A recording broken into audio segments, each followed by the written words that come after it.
John, walk us through what number caught your eye in terms of inspiring these gains in after-hours trading. Hi, Scarlett. So the one thing I'm watching very closely is Zoom's enterprise business and how well that's growing. So I think everyone's aware that during the pandemic, every consumer in the world migrated to Zoom. Uh-oh. Is Zoom failing us? What they call their online business, which is really consumer business, just took off.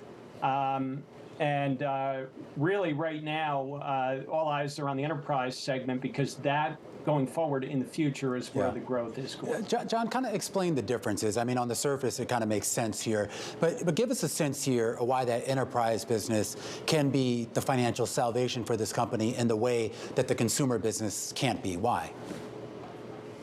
Number one, churn is a lot lower. So I think if you look at any Fortune 500 company, they typically don't pay by the month. I mean, they'll pay for a contract for a year or multiple years. And so you get lower churn, they're stickier customers. After Zoom always guides to 16 months. So if they've had an enterprise customer for 16 months, they feel like they've got them for life, so to speak.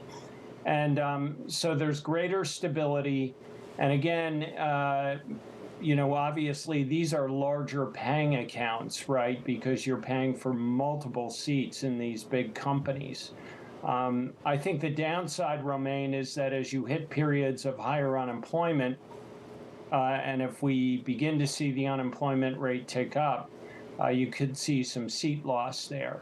But again, I think Zoom is smart enough to know really where its future lies, and they are really pivoting hard to growing that enterprise business of theirs. In some ways, it feels like it's a utility in the tech space because every company needs Zoom or is paying for Zoom as part of its just core offerings or as a way to get work done. John, where's the innovation happening in Zoom? What can people look forward to? What can its customers look forward to in terms of things that really make it a meaningful difference to how they get their work done through video conferencing?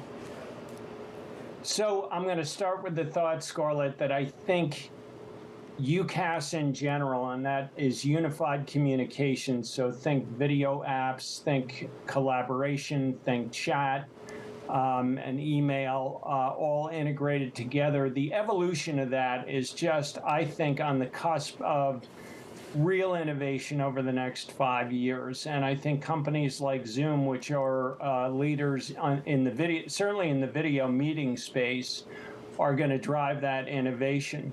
What they're working on specifically is they have a cloud-based PBX called Zoom Phone. I personally am looking forward to getting rid of that piece of hardware on my desktop and having software as my business phone.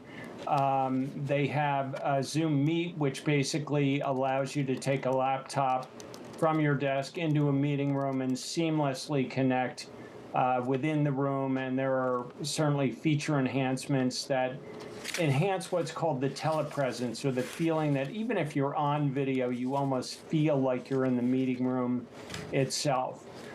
They just held their analyst day. They've gotten, they announced much greater integration with mail and calendar, like Microsoft Outlook, for example, which I thought was a really important step for them, because you can schedule Zoom meetings now directly in your calendar, and it'll generate that unique code, access code to get into the meetings. So I think, Romaine, if I may just say, I think we're in a transition year this year. You know, they're up against these terribly tough comps from the pandemic last year. And I think once we get through this tough year and they have those new products generating more meaningful revenue, we're going to see better results out of Zoom.